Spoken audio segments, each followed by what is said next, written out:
Au plaisir de vous retrouver dans le grand soir de ce mardi 12 mars 2024, mesdames et messieurs, les titres.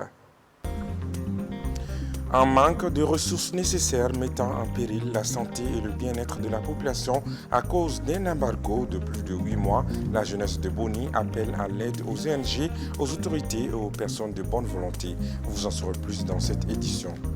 Du 12 au 14 mars 2024, des femmes, filles, leaders d'opinion seront outillées sur l'arsenal juridique de lutte contre la corruption au Mali. Cet atelier, qui s'inscrit dans le cadre de la célébration du 8 mars, vise à impliquer les femmes dans la lutte contre la corruption.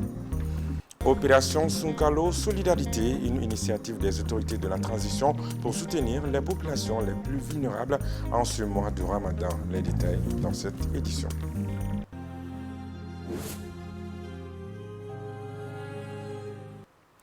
Bienvenue à tous aux informations. Dans le cadre de la commémoration de la Journée internationale des droits des femmes, la communauté de pratique en matière de lutte contre la corruption, en partenariat avec le projet d'appui à la lutte contre la corruption pour et par l'égalité des genres, organise du 12 au 14 mars 2024 un atelier de formation des femmes, filles, leaders d'opinion sur l'arsenal juridique de lutte contre la corruption au Mali.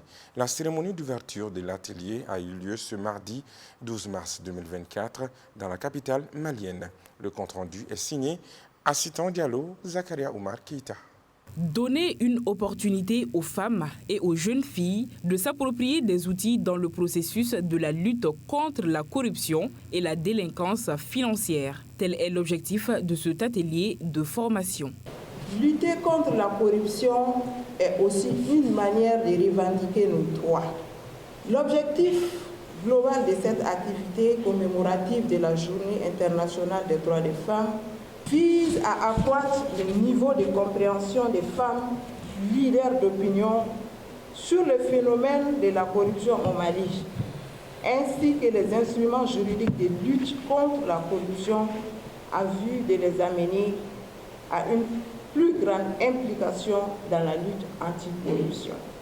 Le projet LUCEC réitère sa volonté de poursuivre son accompagnement à vos initiatives pour que les femmes trouvent leur place dans la lutte contre la corruption, qui est normalement un combat qui nous engage tous. Je voudrais ici saluer Affaires mondiales Canada, qui est le partenaire financier du projet LUCEC, grâce à qui nous pouvons soutenir à notre tour les organisations de la société civile. Les causes, les conséquences, les lois régissant la lutte contre la corruption et comment combattre la corruption sont autant de thématiques qui seront abordées lors de cette session de formation. Une initiative salutaire pour les autorités.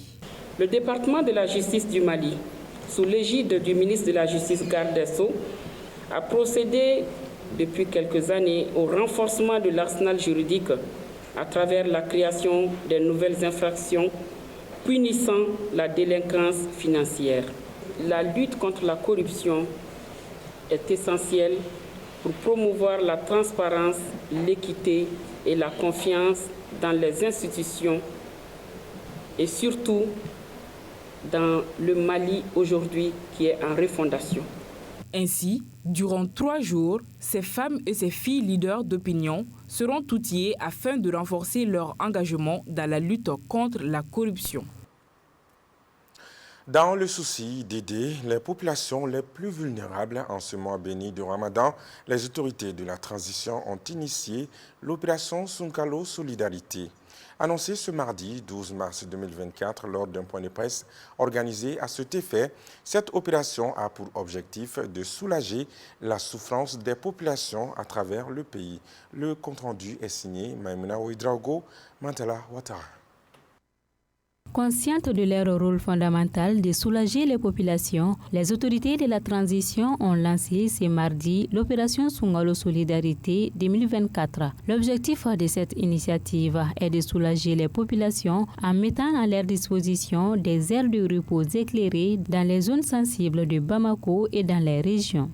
Nous avons un pays qui a toujours donné l'exemple aux autres pays. Nous avons un pays qui a toujours eu la solidarité comme le cheval de bataille. Dans ce cadre-là, nous avons fait appel pour concrétiser réellement ce qui a été décidé par l'État pour que ce mois de Ramadan soit un mois particulier vis-à-vis de la solidarité et de l'entraide pour la population malienne. Pour la mise en œuvre de cette opération Sungalo Solidarité, plusieurs activités sont prévues. Donc, comme l'exposé a été fait tout à l'heure, il y a plusieurs actions qui seront menées, dont la distribution de kits de rupture de jeûne, la distribution de vivres secs aux personnes les plus vulnérables, et la distribution d'habits pour la fête aux enfants, la distribution de bœufs pour les personnes vulnérables, et il y aura aussi la subvention de beaucoup de produits alimentaires pour soulager les populations. En plus de ça, il y aura des éclairages électriques qui seront faits. Il y aura des consultations gratuites sur tous les sites. On sait que pendant cette période, c'est surtout l'hypertension artérielle, le diabète, les problèmes gastriques qui sont là. Mais on a fait de sorte que les agents seront là. On va suivre ces personnes et surtout demander à toute personne qui sentira quelque chose de ne pas trop attendre, de s'adresser directement aux services de santé qui seront là H24 pour toute la population malienne. Cette initiative des autorités de la transition, qui est à sa première édition, commence ce mardi 12 mars à Bamako. Je vous le disais au sommaire, dans une lettre circulaire, la jeunesse de la ville de Boni, dans la région de Douanza, appelle à l'aide humanitaire pour sa ville, coupée du reste du pays par des hommes armés depuis plusieurs mois.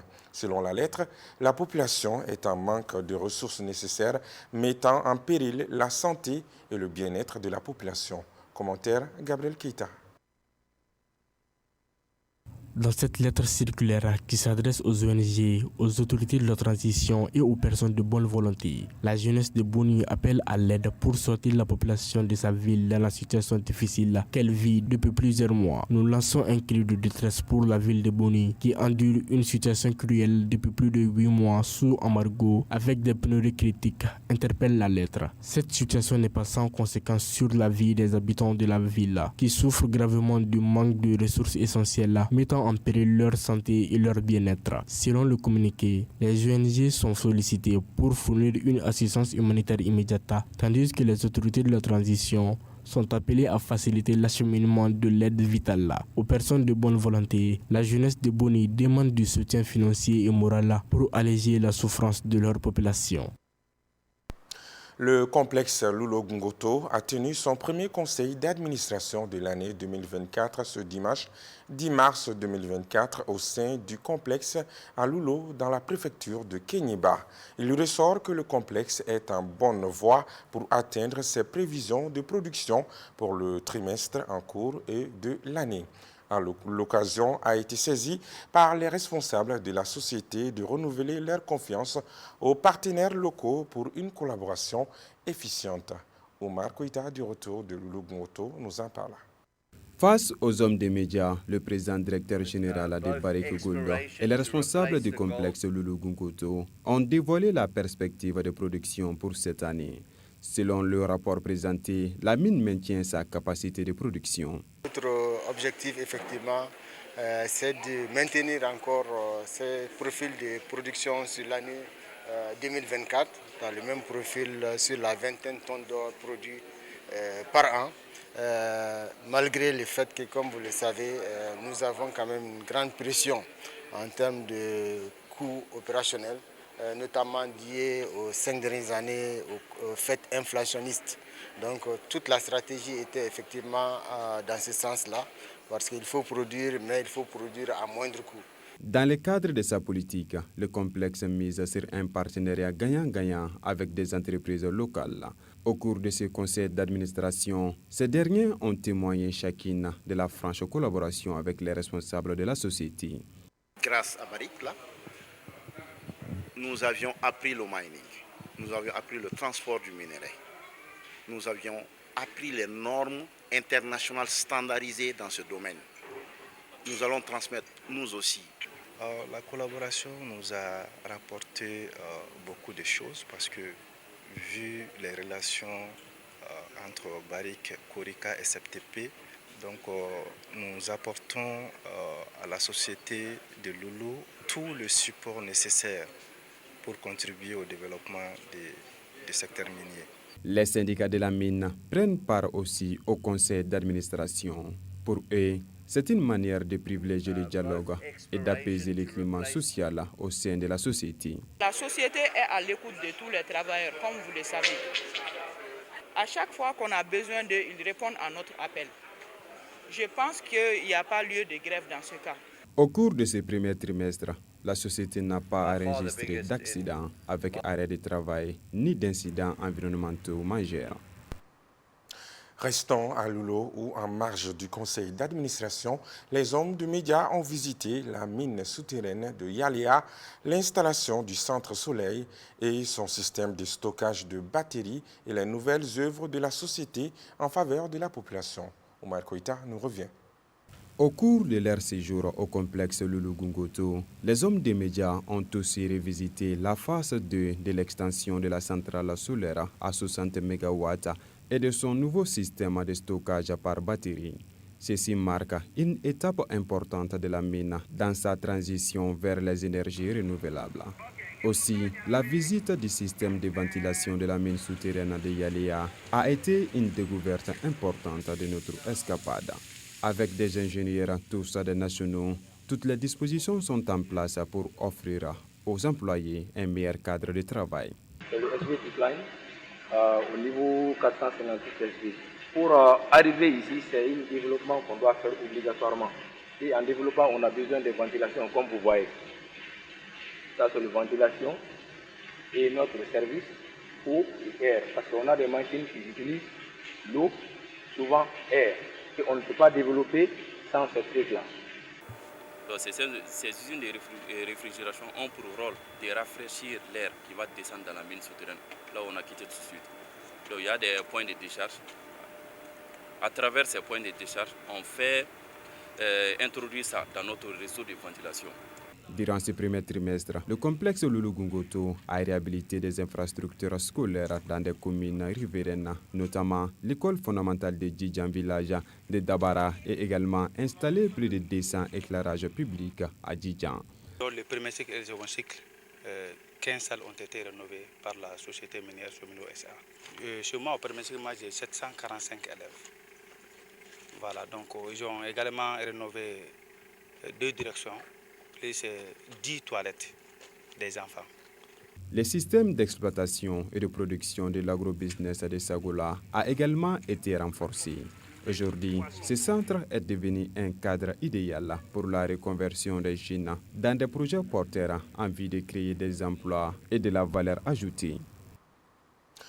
Par ailleurs, des séances de sensibilisation des femmes couplées à une remise de dons pour l'autonomisation des femmes, telles sont entre autres activités choisies par Wildaf Mali et ses partenaires pour commémorer la Journée internationale des droits des femmes. C'était le samedi 9 mars 2024 au siège de l'organisation. Compte rendu, Gabriel Keita qui nous revient cette fois-ci avec Mohamed Touré.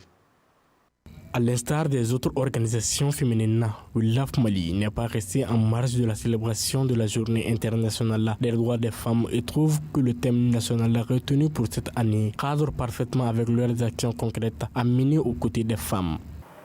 Le thème international de cette année, investir en faveur des femmes, accélérer le rythme, résonne profondément avec notre mission et nos actions.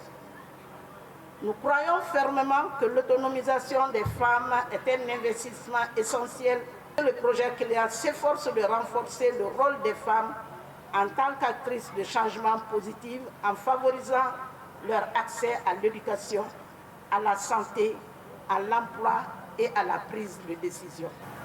Dans le cadre du projet Kelenia, nous travaillons en étroite collaboration avec nos partenaires MSI et Wildaf pour renforcer les capacités des organisations de femmes et promouvoir un environnement propice à leur épanouissement socio-économique dans les régions de Ségou, Sikasso, Mopti et le district de Bamako.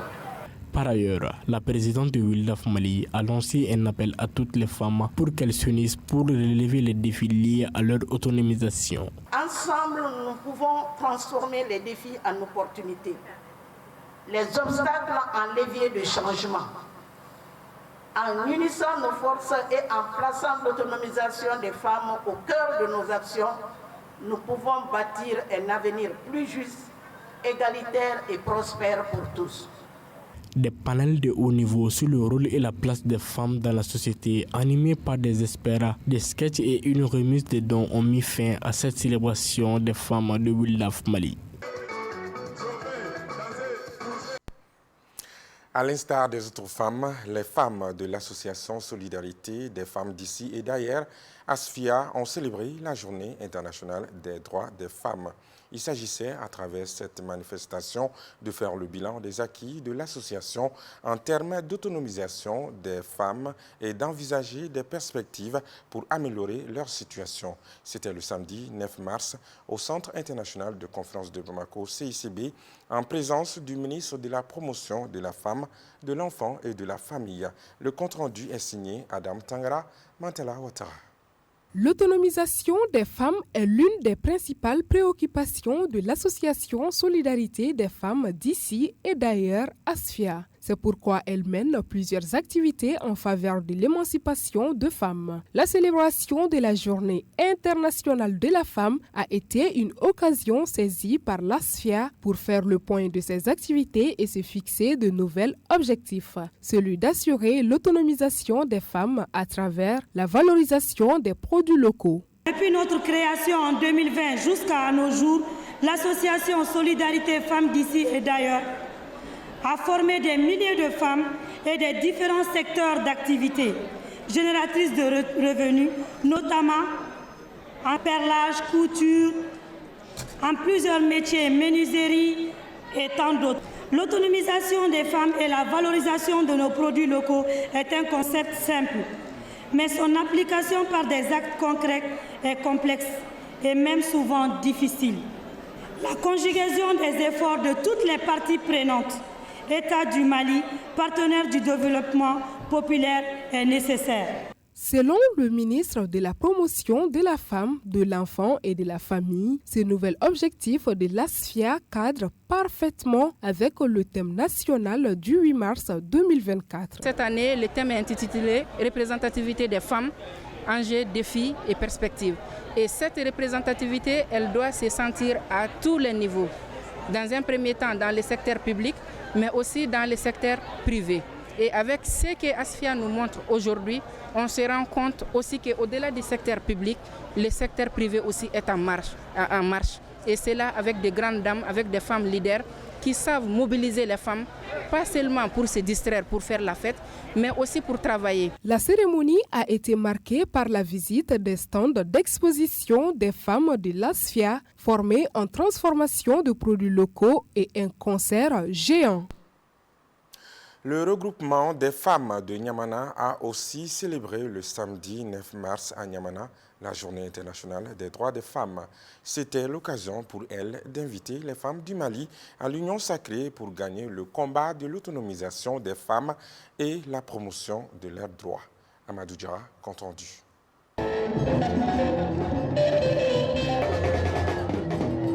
Le regroupement des femmes de Niamana n'est pas resté en marge de la célébration du 8 mars. Ces femmes ont agi de la manière la plus exemplaire, en plus de l'aspect festif et folklorique. Le 8 mars a pris tout son sens de promotion des droits des femmes à Niamana. C'est la journée internationale des femmes.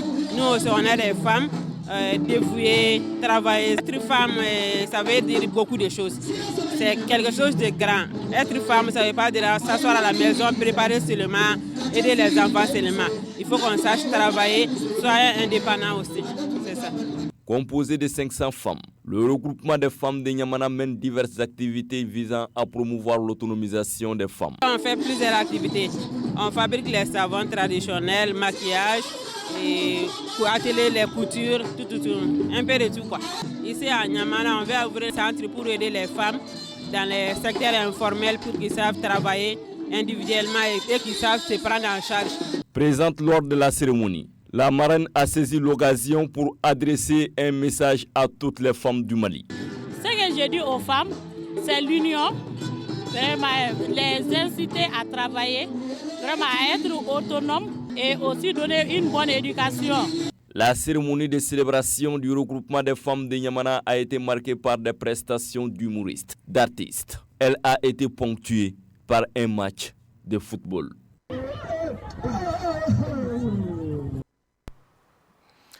Direction la commune rurale de Fama, précisément le village de Siramana, dans la région de Sikasso, où la journée internationale des droits des femmes a été célébrée par le projet Feed the Future Sénéiriwa et ses partenaires avec les femmes de la localité. Placée sous le thème « Les actions de Sénéiriwa dans le changement positif des agricultrices partenaires », la cérémonie s'est déroulée dans une ambiance festive le samedi 9 mars 2024. C'est ce que nous dit notre correspondant Idrissa Diallo depuis Sikasso. Organisée par Feed the Future Sénéiriwa et ses partenaires, cette journée était placée sous le thème « Les actions de Sénéiriwa dans le changement positif des agricultrices partenaires ». L'objectif est de mettre sous les projecteurs les actions menées par Feed the Future Sénéiriwa et ses partenaires. Là, nous magnifions ces journées pour pouvoir encore réconscientiser les femmes face à leur histoire, puisqu'ils puissent comprendre qu'elles viennent de très loin et que c'est à partir de cette histoire du 8 mars que les femmes ont pu aujourd'hui aller vers leurs droits et mettre en confiance ces femmes. Donc c'est dans ce sens qu'on veut vraiment interpeller les collectivités qui ont en charge le développement communal pour qu'elles puissent vraiment accompagner ces dames-là dans le cadre de l'égalité genre, mais aussi dans le cadre des opportunités sur lesquelles les femmes peuvent vraiment exceller afin de pouvoir assurer leur autonomisation. Les autorités locales ainsi que les partenaires n'ont pas manqué de saluer l'initiative et l'engagement du projet en faveur des femmes de la localité. Le 8 mars n'est pas seulement une journée folklorique, mais il s'agit également de réfléchir sur les conditions de vie de la femme. Qu'est-ce qu'il faut faire pour que la femme puisse vraiment être autonome sur le plan économique? Qu'est-ce qu'il faut faire pour que la femme puisse participer convenablement aux prises de décision? Qu'est-ce qu'il faut faire en tout cas pour que la femme soit épanouie d'une manière générale? Donc nous sommes là dans ce cadre-là. Et cette activité effectivement, en tout cas, a été organisée par USAID Sénéiriwa. En tout cas, la promotion de la femme ne fait que s'en réjouir. Parce que pour nous, ce projet Sénéiriwa est en train d'aider la promotion de la femme dans ses missions régaliennes. Intervenant dans les régions de Sikasso, Poutiala, Bougouni, à travers l'accompagnement de l'agriculture, Feed the Future est un projet de l'USAID mis en œuvre par RTI International. Son objectif est de lutter contre la faim et promouvoir la sécurité alimentaire. Un sketch sur le rôle des femmes dans la société et la visite des différentes réalisations du projet ont mis fin à la cérémonie. Vivement la prochaine édition. Un mot de sport dans ce journal. Le tirage au sort des quarts de finale de la Coupe de la Confédération CAF Total Énergie a été effectué au Caire ce mardi 12 mars, où le destin des 8 clubs encore en lice a été scellé. Le tirage au sort a donné fruit à des résultats intéressants. Les 4 anciens vainqueurs de la compétition, à savoir USM Alger, Zamalek, Stade malien de Bamako, RS Berkane, s'évite une confrontation directe en quart de finale. Champion de l'édition 2009, le Stade malien de Bamako est de retour dans les phases à élimination directe de la compétition et vise un deuxième titre. Afin de réaliser ce projet, il devra défier Dreams FC en quart de finale. Bonne chance donc au Stade malien de Bamako. Et c'est tout pour ce journal. Merci à vous de l'avoir suivi avec attention. Si quelqu'un te prête des jambes, tu vas là où il veut. Proverbe africain. Excellente soirée à tous. Bonsoir.